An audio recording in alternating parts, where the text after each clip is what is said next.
Well, here we are at the end of the night in Atlanta, Supercross Live, supercrossonline.com, and Jim, what another exciting event. Every week, it just never disappoints. Yeah, especially in that 250. I mean, I was so happy to see Martin Davlis. I think me and you picked him. I'm not sure Kevin Windham did, but I mean, 9 years to get his first win. Got the monkey off his back here at the hometown race. Yep. Yeah, and I mean, think about it. Last weekend, we saw a first for Adam Cianciarillo, the rookie win his, and we see another first here in Atlanta, and it's been done before, and it's going to be done in the future, I'm sure, here in Atlanta. Just seems like the dirt's that magical here. And you know, you saw Martin on that last lap making a lot of mistakes. You could tell he was nervous. We talked about this earlier with Kevin. He just had that mental block of, can I actually win one of these? And now he knows. He's looked solid in Arlington. He looks solid here.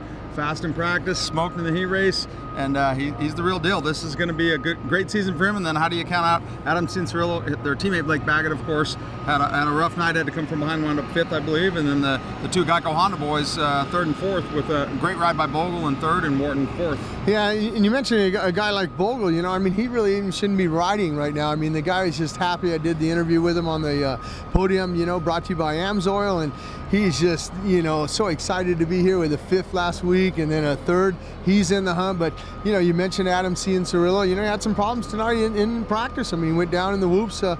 Had to go through the LCQ to get to the main event, and then he yanks the whole shot from the outside. That was amazing. Well, going for that DC Refused to Lose award, maybe 10 grand on the line from the only guy to win LCQ in a main event. Didn't quite get it done, but close. Yeah, I was just thinking of that. You know, I mean, God, that would have been a $10,000 more onto his bonus. But, you know, hey, an extra $1,000 from Nuclear Cowboys isn't bad. And he got the 18th gate pick, and he did it. But how about that 450 class? Pretty amazing stuff in that class as well. Obviously, James Stewart goes down right here about 5 feet from where we're standing. Unbelievable, just when you think he's going to reel him off. We have Big James on the show, and he's looking like the old James is back. He's going for 3 in a row, and then he tucks the front end, as we've seen so many times, Jim. Yeah, it's unfortunate, but you know, he got back up. He didn't work into that top 10. I think he finished 11th, you said. I think, so yep. It's not a bad ride for him, but what a great win for Kenny Roczen. You know, he wins the opener, he wins here and on different soil, round 8. He's got 2, Chad Reed's got 2, Villapoto's got 2, Stewart's got 2. Dungey 0. Come on, Ryan, let's go, buddy. And Dungey's still right there. He's like 2 or 4 behind Stewart now. Stewart's still in 3rd. Roczen sneaks up on RV a little bit closer, 9 points now. Technically, that was a 6-point swing, that pass for the lead, even though he only gained 3 points on him. Obviously, RV loses 3. Sure. So 9 points out of the lead, and you mentioned that. 4 riders with 2 wins through 8 rounds. I don't think we've ever seen that. We keep talking about how we want to see 7 different winners. I'll have to go look. This is a good trivia question. Yeah. 4 different riders with 2 different wins through 8 rounds. That is just remarkable to me. And Roczen did it straight up.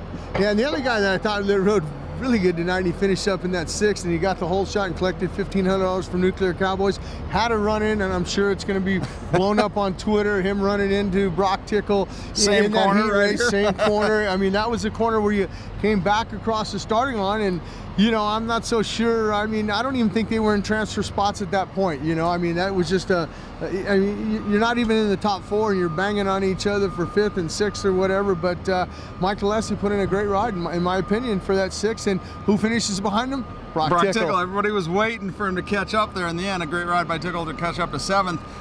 Justin Brayton quietly sneaks up to 5th. Will Hahn with the best ride of his career in the 450 class in 4th. He was solid in practice. Brayton was 2nd fastest in practice, had to come from behind, but a great ride by Will Hahn. And then obviously Dungey quietly 3rd. He's sneaking up closer. He's still in the hunt, folks. He's, you know, no wins, but he's only 30 points down on those guys, and it's still a lot of racing left. 9 rounds. Well, and the thing about it is he's consistent. I mean, he had a 2nd last week in Arlington. He's got a 3rd. He's consistent. The only thing that's going to hurt Dungey later on down the line is when he didn't finish that main event in Anaheim. That's the hole he's digging himself out of right now, and if it weren't for that, I think we'd have a little bit tighter points race up front.